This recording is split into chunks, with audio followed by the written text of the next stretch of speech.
The world constructed by perception, is it truly wise?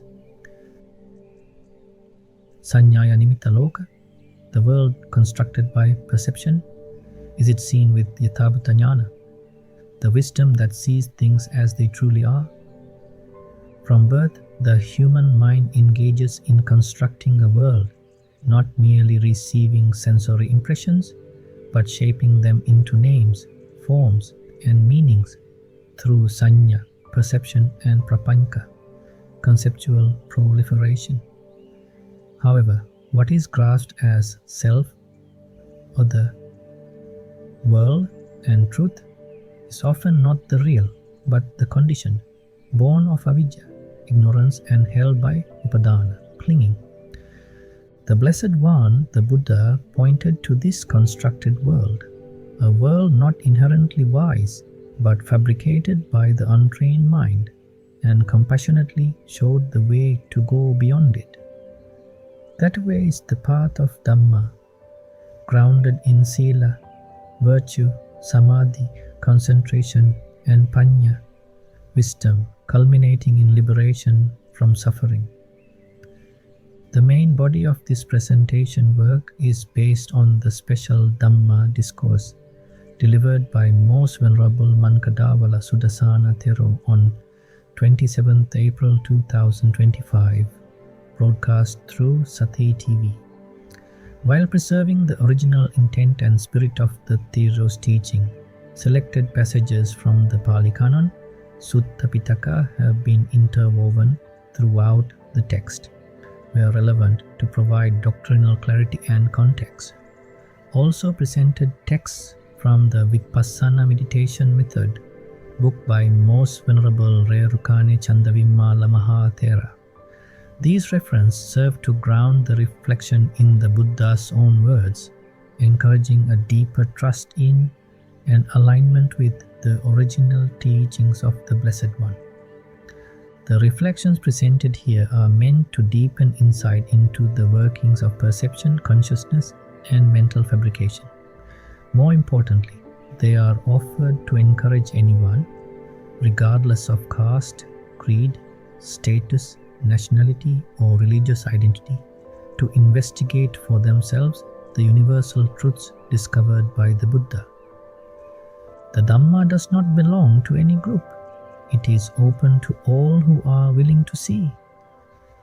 Whether one wears robes or lives at home, whether young or old, educated or not, what matters is the willingness to turn inward and purify the mind through understanding.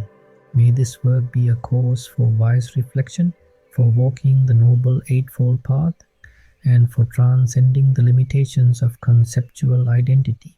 May it lead to the cooling of the fires of craving and the dawning of Nibbana, the unshaken peace beyond the world constructed by perception.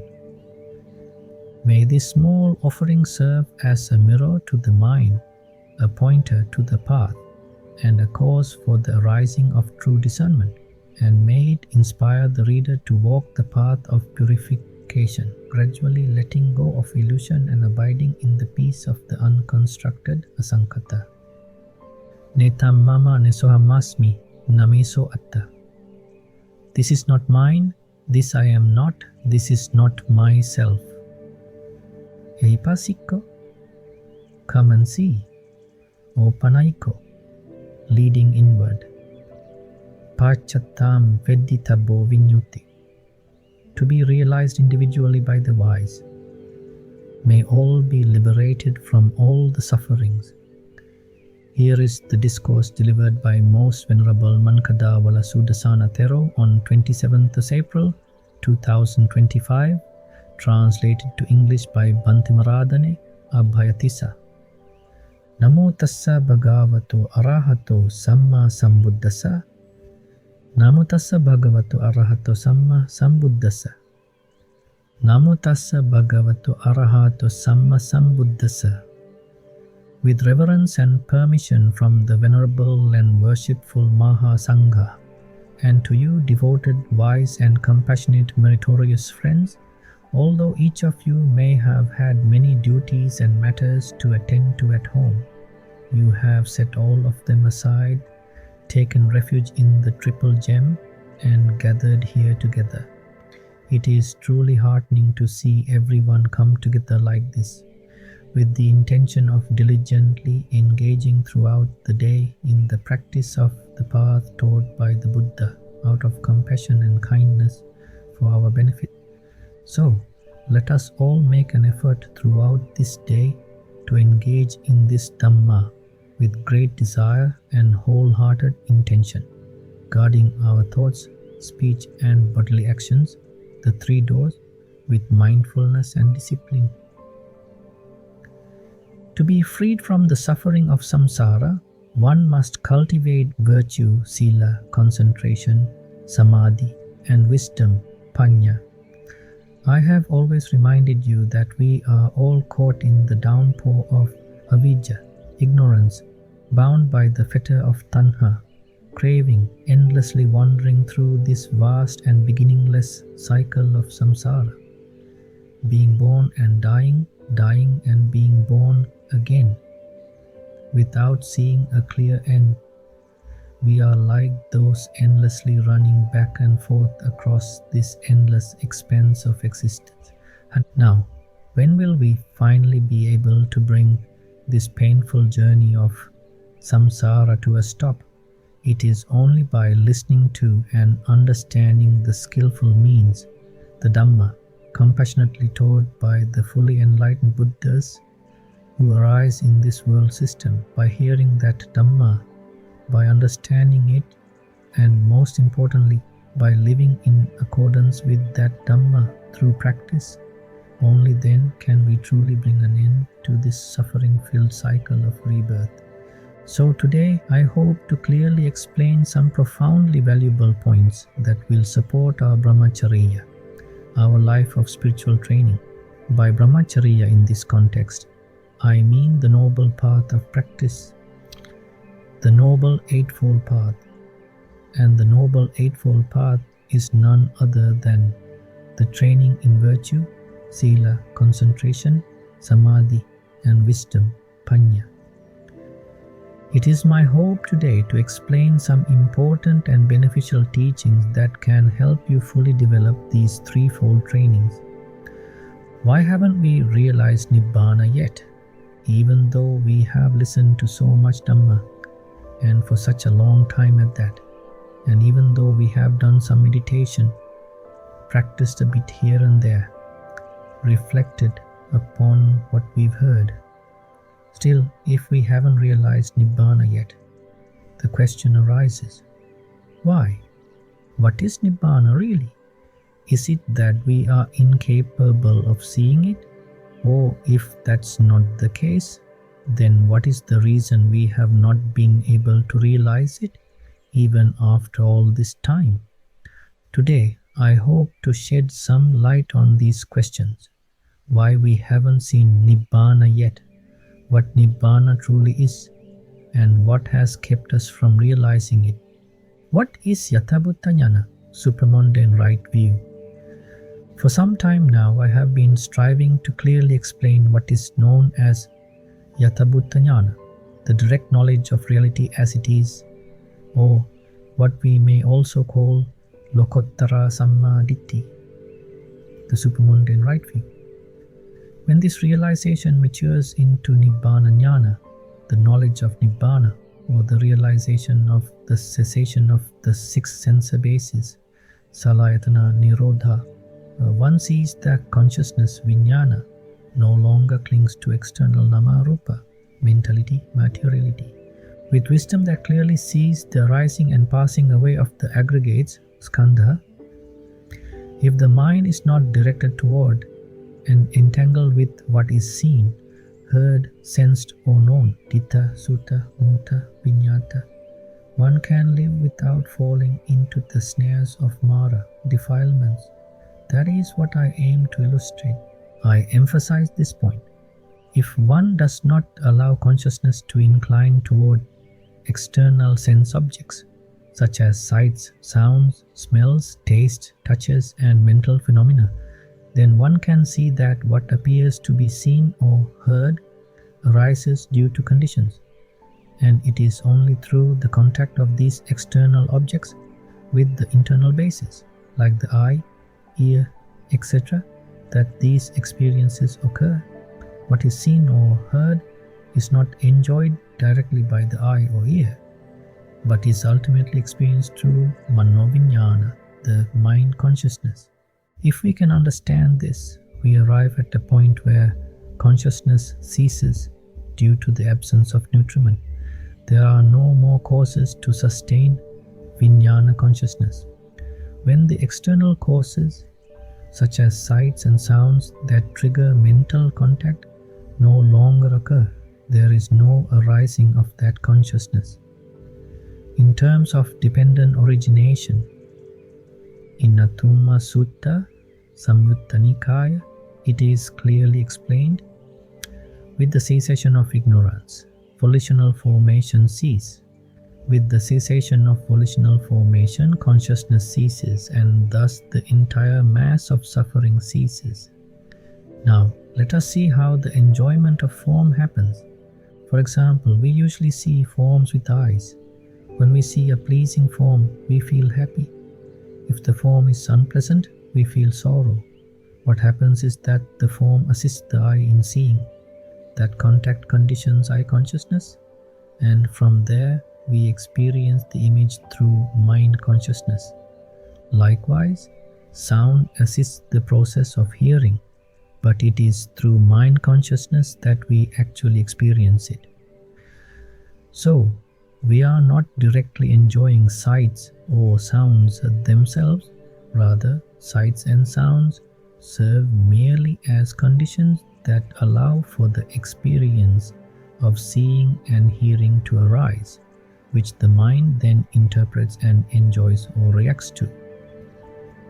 When these conditions are absent, when there is no form to strike the eye or sound to strike the ear, the contact ceases, and thus the associated sensation also ceases. What was previously experienced is no longer present.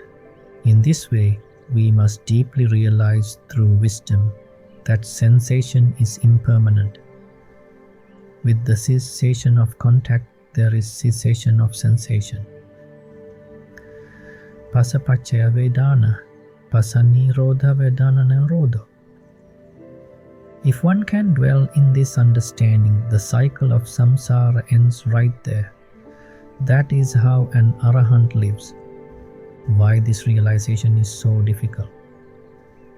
But there's a critical issue here. If one can truly see through ditta, what is seen, sutta, what is heard, mutta, what is sensed, and viññāta, what is known, in this way, there's no need for any special separate effort at meditation. But that's not our usual reality. This world is full of asavas. Asavas means taints, mental outflows, habits, and latent tendencies. As long as these asavas remain, as long as the mind is still bound by concepts and proliferation, papancha, as long as defilements exist, we cannot establish the mind in this clear seeing. It isn't easy. The moment we see something, we immediately label it. A person, an object, beautiful, ugly. The moment we hear something, we interpret it as someone's voice, a certain event, and so on. Our minds immediately respond to what is seen or heard, attaching and reacting, not pausing to observe that it is only a process of contact conditioned by form, sound, and so forth. Let us now see why practicing the four foundations of mindfulness is vital. So first, we must wear down and uproot the asavas. Without this inner purification, the mind cannot sustain the clarity and equanimity required for seeing things as they truly are. Therefore, while maintaining a clear understanding of the arising and cessation of the aggregates, skandhas, we must also engage in something else, namely the cultivation of Satipatthana, the four foundations of mindfulness. One reason we may not have made sufficient progress is that we haven't truly grasped the importance of practicing Satipatthana. Venerable friends, let us carefully consider the Enlightened One's words. In the Satipatthana Sutta, Ekayano ayam bhikkhave maggo. Monks, this is the only path. Sattanam visuddhya, for the purification of beings. Sokka paridevanam samatikkamaya, for overcoming grief and lamentation. Dukkha domanasanam attangamaya, for the cessation of pain and distress. Ñāyasa adhigamaya, for attaining the right path. Nibbanassa satchikiriyaya, for the realization of Nibbana. This clearly explains everything. To attain the path and fruition, to realize Nibbana, to eliminate all suffering, and to realize the transcendental Dhamma, the Buddha has shown us just one thing, the four foundations of mindfulness. Perhaps the issue is not the depth of it, but a misunderstanding. It is through this Satipatthana meditation practice that we can eradicate the defilements, kilesa, and bring about the exhaustion of the taints, asava.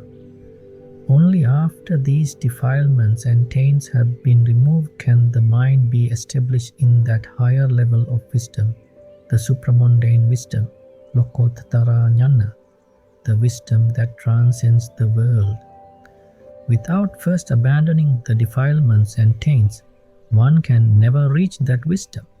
Therefore, the defilements and taints must be removed before the path, magga, to arises. What the path accomplishes is the eradication of the latent tendencies, anusaya, of defilements. The latent tendencies cannot be removed unless the defilements and taints are already weakened or absent. It is only when the latent tendencies are eliminated that Nibbana is realized. To realize Nibbana, one must see it and experientially verify it within one's own body and mind. How does meditation remove suffering? Let us now reflect wisely. How does practicing Satipatthana remove suffering and distress? How does it lead to the realization of Nibbana? If we are unable to realize Nibbana, there could be several reasons. Either we lack the necessary skill, or we haven't truly understood what was taught, or we understood but we haven't practiced it. Let's be honest. If someone asks, "Do you want to attain Nibbana?" most would say, "Yes, truly I want to attain it right now." But if we really want something, we usually put aside everything else and strive diligently to achieve it, don't we? So, if we say we want Nibbana but don't make the necessary effort, then clearly we don't truly want it. Let's not go too far. Consider just one of the four foundations, Kayagata Sati, mindfulness of the body. The Buddha attained full awakening using Kayagata Sati. Through Satipatthana, one reaches the realization of Nibbana. In Parihana Sutta, in Samyutta Nikaya, it says, if someone fails in Satipatthana, then they fail in realizing Nibbana. If someone does not understand Satipatthana, then they do not understand Nibbana. If someone does not experience Satipatthana, then they do not experience Nibbana. If someone does not realize Satipatthana, then they do not realize Nibbana. If someone does not practice Satipatthana, then they do not progress towards Nibbana. This is how clearly and repeatedly the Buddha has pointed it out. Now, to clarify it further, let us ask ourselves, what exactly must we do to realize Nibbana? From this day forward, the truth being presented here should be respected and protected. Once we see the truth, we must also learn to abide in that truth. Let's now try to clearly understand the meaning of Satipatthana. Let us also try to reflect upon the true meaning of the Buddha's teachings, especially the Four Noble Truths. Rupasya upādāna khandha, the aggregate of clinging to form. Let's first take Rupa, the physical form or body, as an example. If we condense and summarize it, this can be understood as the body we identify as self. Looking at the internal and external physical body, we realize all forms fall under. In Vibhanga it says, Atta katamam rupam, chattataro cha mahabhuta, chatunancha mahabhutanam upadāya rupam, idam vucchati rupam. All forms consist of the four great elements, earth, pathavi, water, apo, fire, tejo, air, vayu, and forms derived from these four. So, all physical forms, including this body, are composed of the four great elements and are the result of them.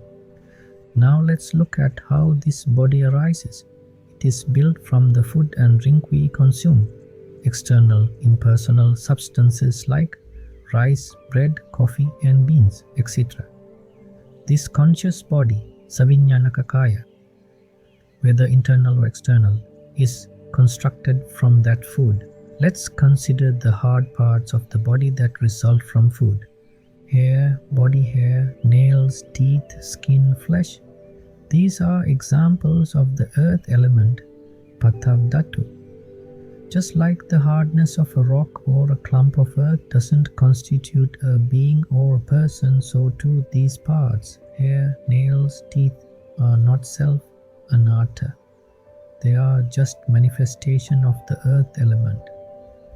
Then consider the liquid elements that arise from the body due to food. Bile, flame, pus, blood, sweat, tears, fat, oil, grease, saliva, mucus, synovial fluid, and urine, 12 types. These constitute the water element, apodhatu. If there is heat present in this body that has arisen from food, that is the fire element, tejodhatu. And if there are moving, vibrating, expanding, contracting characteristics in this conscious body, that is the air element, vayodhatu. So, this entire conscious body is formed by the food we eat and is made up of the four great elements. Understanding the nature of the body as it truly is, as described in the Maha Satipatthana Sutta, we should contemplate the body in this way. Imameva kayam yathatitam yathapanihitam dattuso paschavekkhati ati masmim kai patavadatu ahodatu tajodatu vayodatu. Maha Satipatthana Sutta. One examines this very body, however it is placed, however it is disposed, by way of elements.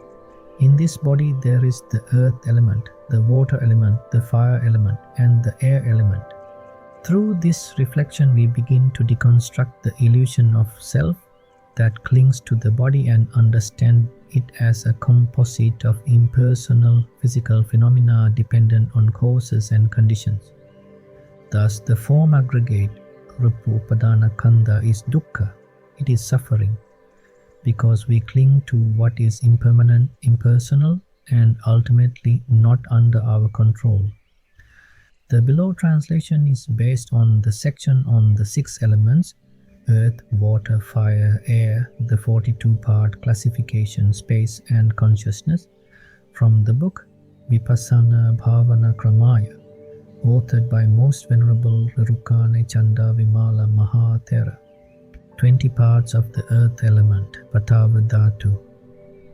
Hair of the head, hair of the body, nails, teeth, skin, flesh, sinews, bones, bone marrow, kidneys, heart, liver, diaphragm, spleen, lungs, intestines, contents of the intestines, undigested food, digested food, and brain. These 20 components and any other part of the body that is characterized by solidity or hardness are all classified as the earth element, Patav Dhatu. 12 parts of the water element, Apo Dhatu. Bile, phlegm, pus, blood, sweat, fat, oil, tears, lymph, body oil, saliva, mucus, synovial fluid, and urine. These 12 and any other substance in the body characterized by fluidity or cohesiveness are considered the water element, Apo Dhatu. Note for meditation. Before beginning meditation, one should be familiar with the color, location, and other characteristics of each of these components, either by studying books related to human anatomy or by consulting a knowledgeable person, such as a physician. 4 parts of the fire element, Tejo Dhatu. Santapana Tejo Dhatu, the heat that causes general warmth in the body, more noticeable during fevers. Jirapana Tejo Dhatu, the fire that digests and ages the body, causing phenomena such as graying hair and wrinkled skin.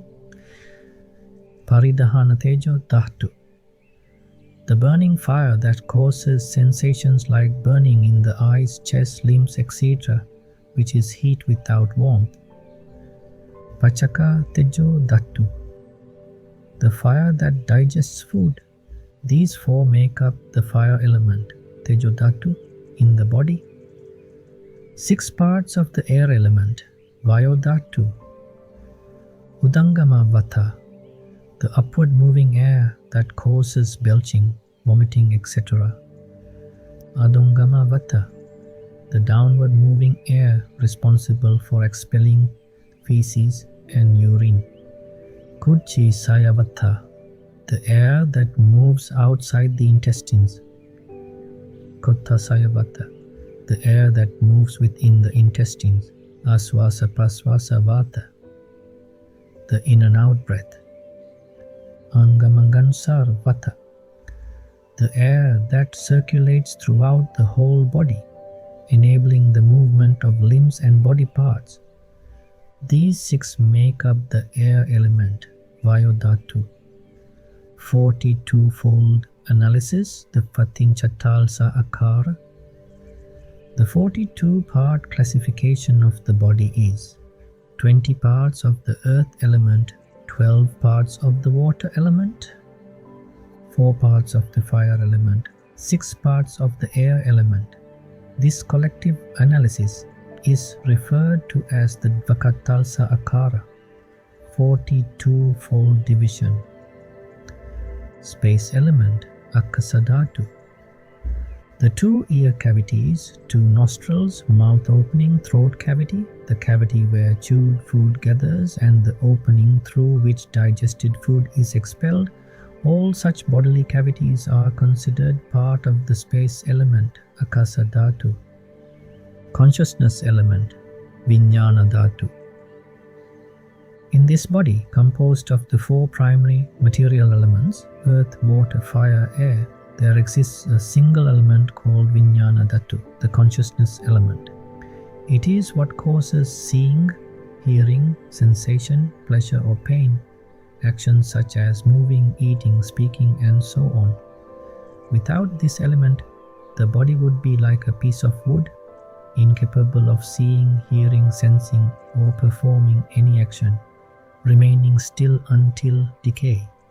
In a dead body, since the consciousness element is absent, there is no sight, no hearing, no sensation of pleasure or pain, and no movement or activity. The perception of a being or person arises due to the presence of the consciousness element in connection with the material body. When one clearly distinguishes between the material body and the consciousness, the notion of a self associated with the material body begins to dissolve. However, the notion of self associated with the consciousness element is stronger and more difficult to remove than that associated with the body. Therefore, meditation on the Vijñāna Dhatu must be undertaken with greater care and attention. Understanding the nature of the body and the concept of non-self, anatta. So, we need to understand that this body is a heap, a mass of the four great elements, Maha Dhatu Rupa, that has been formed by mixing the space element, Akasa Dhatu, with the matter arising from food. The consciousness and mental factors, Vijñāna Dhatu, associated with this body do not make it dirty or bad. It is because of the volition, Cetana, within the mind that accompanies the body that this mass of four great elements moves forward, moves back, looks around, stretches and bends limbs and so on. Then, the consciousness and associated mental factors, Cittata Caitasika, become supportive to the body. Similarly, those mental factors help maintain the body in a way that it doesn't become foul or deteriorate. Understanding Namarupa and clinging upādāna. Let us now carefully observe that the five aggregates of clinging, Pancha Upādāna Khandha, consist of two natural phenomena devoid of self, Nama, mentality, and Rupa, materiality or form. It is the mind that clings. That clinging mind itself arises based on the four great elements born of food, that is clung to matter, upadaya rupa. If there is sensation, perception or thought about an object, it is due to contact, phassa. If one is capable of experiencing form, sound, smell, etc., it is because of both nama and rupa. So, when the mind is not guided to see the aggregates clearly, when wisdom is not directed toward seeing the reality of nama and rupa, what happens? Due to not knowing the true nature of nama and rupa, when a visible form appears before our eyes, say a son, daughter, mother, father, a being or a person, our mind fabricates a conceptual image, paññatti saññā, based on that. Say we have a child. When we speak of that child and point to a visible form, what we are really pointing to is a mass of the four great elements formed from consumed food. If there are hair, nails, teeth, that is the earth element, pathava. If there is flame, pus and moisture, that is the water element, apo dhatu. All elements together constitute the body. Movement, bending, stretching, etc. happen due to the mental volition, cetana, associated with that body. Due to not seeing these two, nama and rupa, clearly, when we look at a form in front of us, we consider it our son, daughter, mother, etc., and thus form mental images and concepts in our mind about what is seen, thinking, this is my son, this is a person, and so on. This is what is called upādāna, clinging. Types of clinging: self-view, wrong view, and sensual clinging. Take the concept of sun. When you perceive sun as a living being, that is attavada upādāna, clinging to self. When you see him as a soul or permanent self, that is ditti upādāna, clinging to views. When you perceive him with affection or attachment, that is kama upādāna, clinging to sensual pleasure.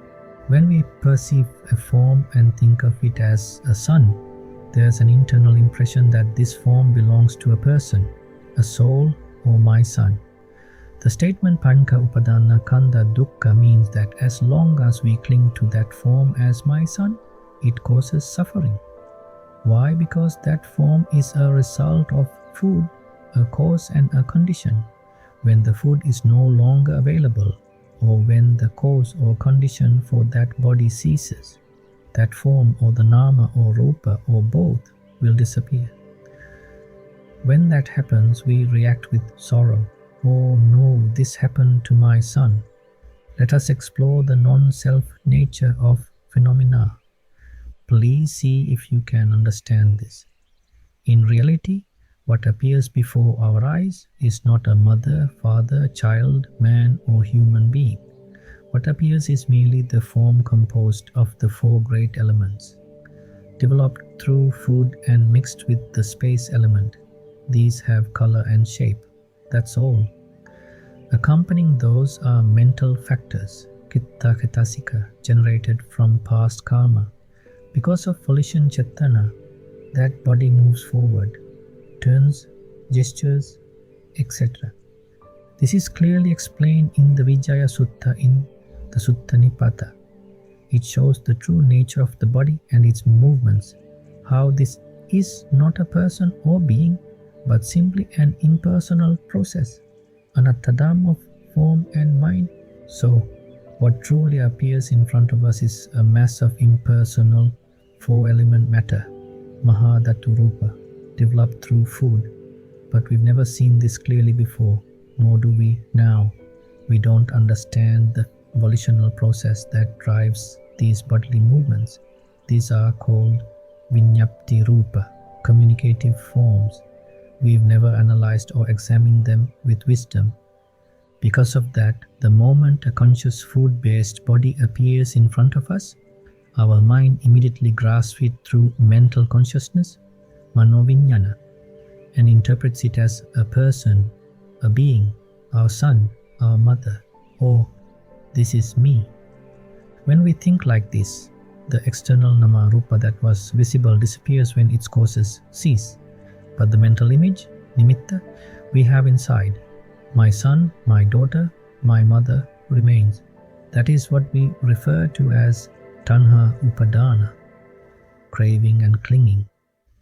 The five aggregates of clinging panca upādāna khandha and karmic consciousness.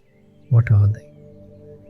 The panca upādāna khandha refers to the body developed through consumed food, the four great elements, and the impersonal mental phenomena associated with it. These mental phenomena support the body, and the body supports them, that is, the five aggregates of clinging. This becomes suffering not because of anything else, but due to clinging. That clinging is to nama-rupa, the matter developed from food, and the mind that experiences sensations, perceptions, volitions due to contact. So these five aggregates are essentially two components, nama and rupa. When we have a mental impression that this nama rupa is a person, being our child, our mother, then what do? That very image in our mind, the idea of the child or parent, is what we call kamma viññāna, karmic consciousness. When one of the external forms or names matches this internal image, the viññāna arises and becomes active, building a world, suffering because of the world constructed. From the moment we feel a child exists or even just think about it, we can recognize the karmic existence, origination, and clinging that reside in each person's mind. That sensation, my child, is a nimitta. When that cause becomes attached to a visible form, sound, smell, or any sense object, and when the cause in our mind replaces that, the world becomes real for us. That means even though the two aggregates of form and mind are not inherently visible or tangible, because we cannot see or recognize them purely, we develop the illusion of person, being, or self. Then, when we view the visible and audible nama rupa through the idea of being a being, an animal, or a self, through thoughts of child, mother, father, we see those forms as child, mother, father.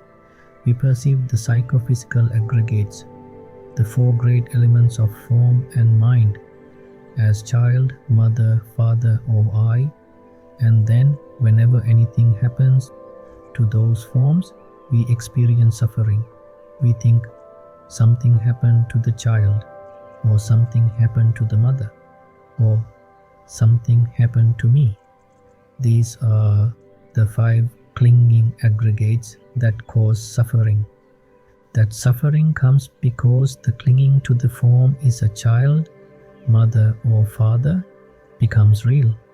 But what if that craving and clinging were abandoned?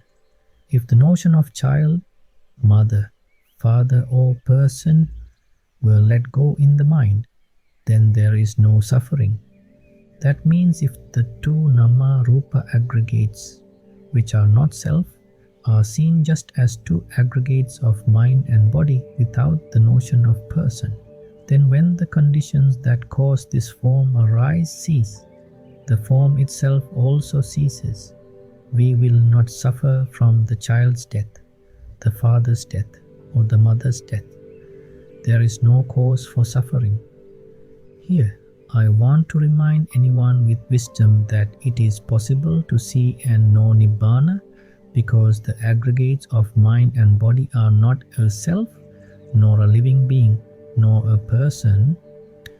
Because we do not truly understand this, our mind constructs a world with beings and persons on the visible and audible side and attaches those as the clinging aggregates, and that is why suffering exists. Anyone can understand this. The cause of suffering is the attachment to the four great elements of form and mind as child, mother, or father. When conditions that support the form cease, the form dissolves. The form is composed of food, water, flesh, bones, and non-self. When the causes vanish, the results vanish too. However, because we do not understand the law of dependent origination, paticca samuppada, when the causes cease, we still think a person has died. Therefore, we suffer the pains of birth, sickness, old age, and death. These are the sufferings experienced by beings who believe in self, contemplating the illusion of self as clinging aggregate.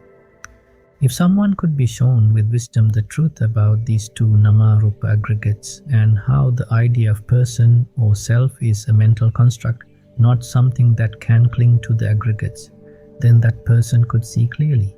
For example, the idea of a child is just a form made of rice, bread, coffee, water, and bones.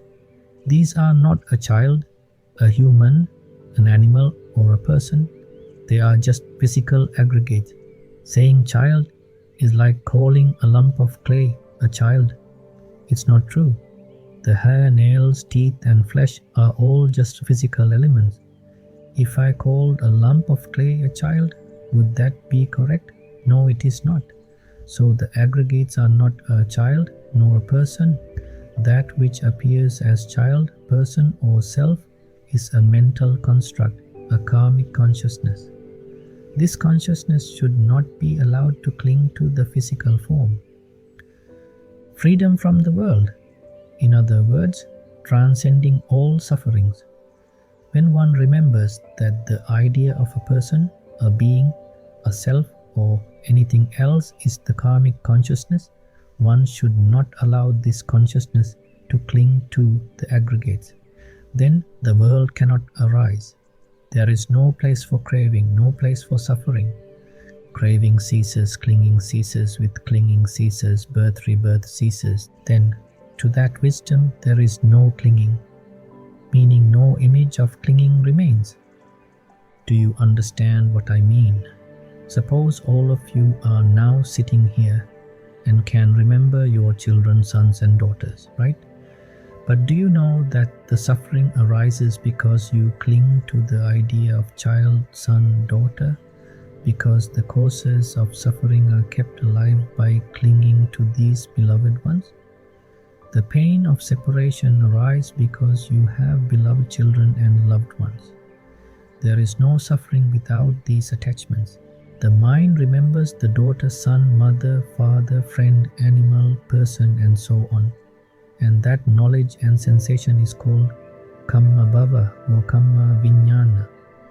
When the karmic consciousness attaches to a visible or audible form, the world arises and becomes real. When the image in the mind attaches to a child, the form appears as a child. When it attaches to the mother, the form appears as mother, and so on. This is self-clinging or person-clinging. If a person believes in many beings, animals, selves, and so on, continuing with karma, that is called view-clinging. When you see forms as mother, father, grandfather, grandmother, son, daughter, If there is perception and knowledge of these, that is sensual clinging. Now, what actually comes before the eyes is just the physical aggregates made from food and nourishment, non-self. This aggregate is not a being or a person. If the mind does not see the clear nature of these aggregates and clings to the idea of self, person, or any form of clinging, the world arises. If one clearly remembers the two nama-rupa aggregates as non-self, then the attachment ceases and suffering does not arise. The world constructed with all its joys and sorrows, praise and blame, gain and loss, is true only as long as the clinging persists. We cannot stop these 8 worldly conditions, the 8 worldly Dhammas. But there is one thing we can do. What is this for? World renunciation here is a person, an animal, a soul, every possible form of consciousness appearing as such. What all of you have to do is just one thing. Come to a meditation class like this and gradually get used to it throughout the day. Practice a little bit. When you get home, don't let go. Keep doing it for a week. If you don't experience Nibbana after that, then it will be a surprise. What are the external forms? Sounds, smells, tastes, tactile sensations, the 5 sense bases. If there is any cause or condition that allows you to remember and associate a certain person or animal, then observe each one carefully with insight, vipassana. That means when you forget and you try to remember a child, immediately restrain your mind. Stop the mind and reflect. Who is this child I am remembering? If I think the child is the child, that image is just a form made of the 4 great elements, earth, water, fire and air, with hair, nails, skin, flesh and bones, representing the material body. The idea of a child cannot be confined to the child's physical body. The concept, child itself, is consciousness. Your consciousness cannot be confined to that physical body. The thought child cannot be attached to that form. Why? Because the true nature of the form, the child's body made of food such as rice, bread, coffee, etc., the 4 great elements visible through the material body, shows clearly, no, there is no place here for a child. This is how wisdom understands it. When you try to recall the child, ask yourself, where is the child I am trying to remember? Who is this child? The body you imagine doesn't respond.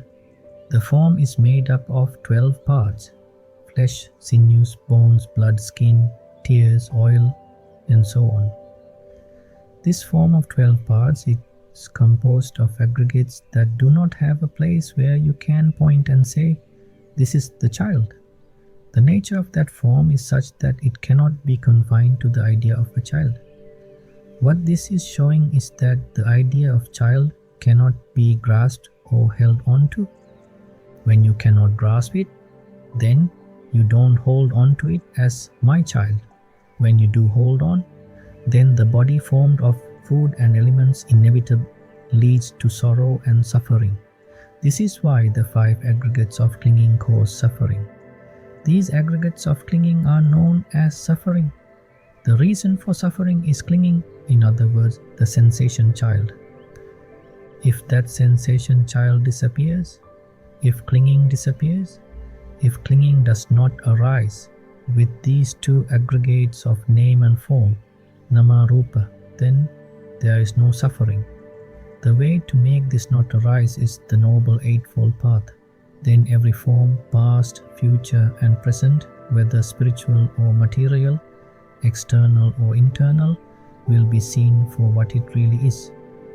Whether it is pleasant or unpleasant, beautiful or ugly, visible or audible, real or imagined, this world arises because the mind fabricates the idea of self, others, children, parents, and so on. Try this for a week and if you don't realize Nibbana, then it will be a surprise. No matter how many Dhamma talks you listen to, no matter how often you go to meditation, if the thought of child remains, that child actually exists. You can clearly feel joy or sorrow when you think of that child. No one can stop this sensation from arising.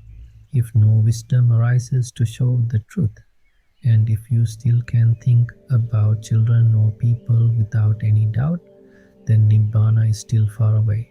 Even if you practice meditation and learn the techniques, you are not fighting in a battle. You have only learned and understood, but you have kept it aside. That is no use. You come to a meditation class not to learn the technique alone, nor just to feel relaxed. You come here to gain mastery over the mind. So, at home, cooking, working, or washing, how to live life so that you can abandon samsara, how to live naturally so that you don't fall into suffering. That is why you have come here, to learn this skill. What you must do is to diligently practice the path. What I see you need is not some profound, deep theory. Place the view I explained simply. Through Satipatthana, establishing mindfulness, you will develop the ability to see clearly. Then all you have to do is one thing. See the reality of name and form clearly. Our mind always does one thing. It remembers, it recalls animals, people, those who have passed away, and conversations we had. This is the nature of the mind. The repetitive process of remembering form, the delusion of self or others. Even though the name and form, nama rupa, are not pure, we mistakenly believe they are living beings, persons, etc. This is the delusion of the world. Because we don't see the purity of the two aggregates of name and form, we create a fantasy of mother, father, child, and so on. This is our karmic consciousness.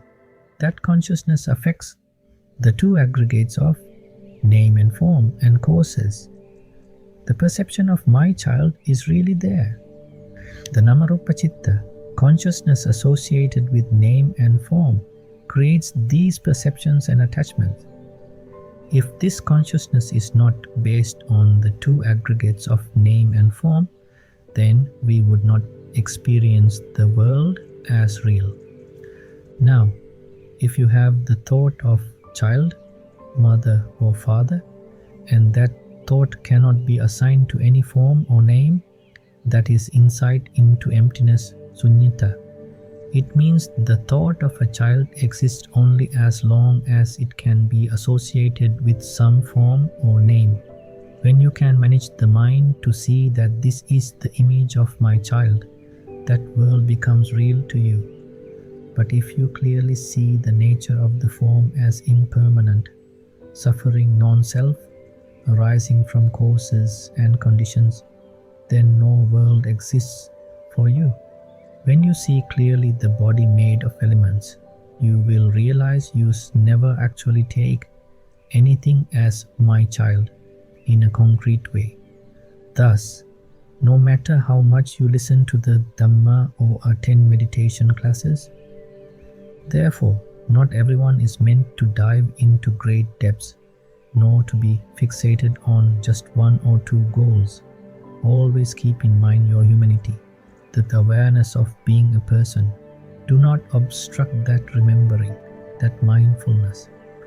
Present wisdom. There is no place for one to be mindful of the humanity. There is no attachment in the world. At that moment, no form should be taken as a worldly creation. When that image arises, you cannot take that image as a child. Why? Because of the four great elements. When another image arises, you cannot take it as a friend. Again, it is the four great elements. When another image arises, you cannot take it as a grandmother. Again, the four great elements. When yet another image arises, you cannot take it as a human being. Again, the four great elements. Look carefully, seeing carefully. There is no place in yourself to cling to that signal. You cannot grasp that image through worldly signals, because there is true knowledge recognizing it as elements. Then, by looking that way, one must work hard to dispel the worldly signals residing in their mind. One day, unexpectedly in life, one attains a peaceful place and an extraordinary happiness, thinking, I have overcome samsara, I have been freed from worldly signals. When the whole world suffers under their own worldly signals, they rejoice, thinking, I have been freed from the worldly signals of my mind. I have recognized the worldly signals. For that, may this Dhamma teaching be the cause and foundation. That is my blessing. Good. Then imagine that today all the wholesome qualities generated through this teaching may be highly preserved in this world, and the Buddha's dispensation, may all divine beings who protect this Dhamma also be safeguarded in homes and other places, whether taken to monasteries or temples.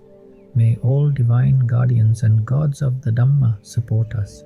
May the gods increase their blessings, and may all beings be comforted by the Supreme Nibbana. Everyone, please remember this short advice today. With patience and regularity throughout this meditation course, get used to it today. Do not allow any animalistic tendencies, even at home. Show clearly the animal nature within your mind in what is seen and heard, without letting it dominate. Show the truth of what is seen and heard, and eliminate the defilements within your mind. Show the defilements in such a way that they cannot cling to name or form. That is why we have this practice of the 4 foundations of mindfulness. Even in this very life, one can establish all cessation and liberation. There is no need for very deep dharma, no deep doctrinal points. It is not necessary, or rather, it is necessary. But from there, our mind should proceed without fatigue. So first start with these few steps. Do not skip these basics and jump to something deep. Learn the necessary basics and continue with them. In this life, your cessation can be established. For that, may this teaching be the cause and foundation. I offer this blessing again. May everyone be well and take refuge in the Buddha rightly. Afterward, by Venerable Abhayatissa. This humble work is offered as both a reflection and a guide, based on the timeless truth discovered and compassionately taught by the fully enlightened one, the Supreme Buddha.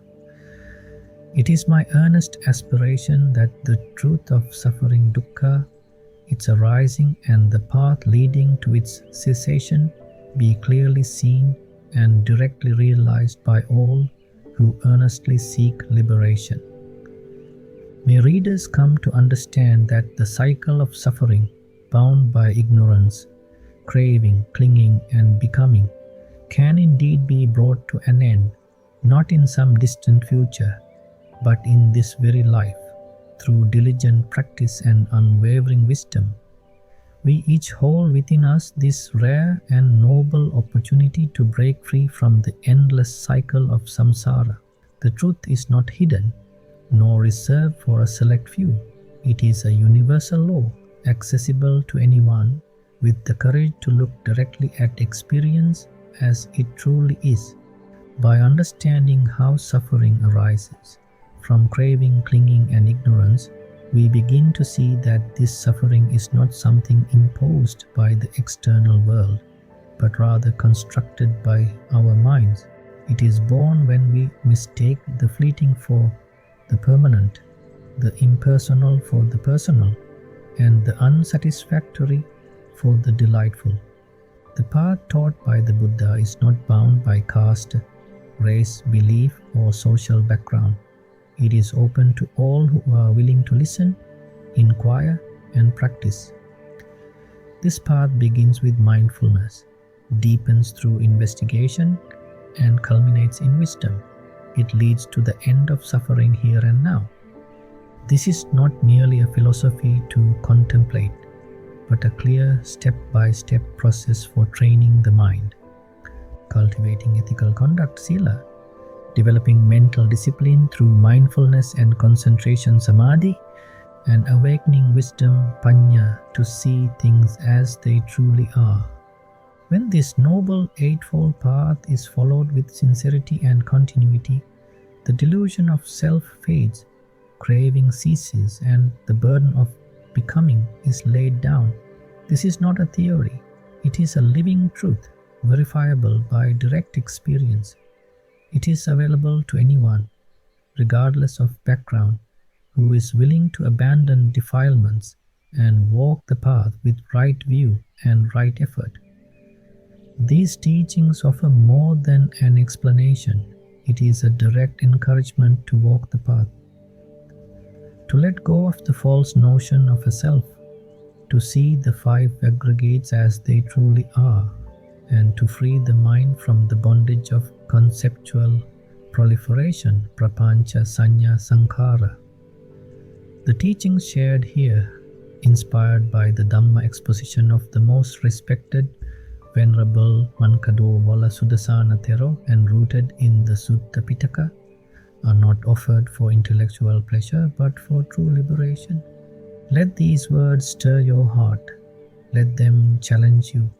Let them inspire you.